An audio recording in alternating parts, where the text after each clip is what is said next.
Hello and welcome to the channel. Today I will guide you through the simple steps to enable auto-rotate on the TikTok app for your Android mobile.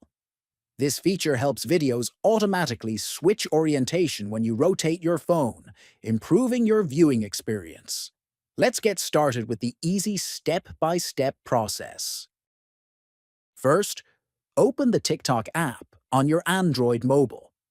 Next, tap on the three horizontal lines located at the top right corner.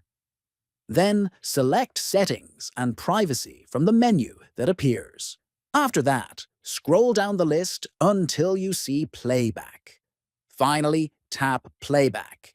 Finally, turn on the Auto Rotate feature by toggling the switch.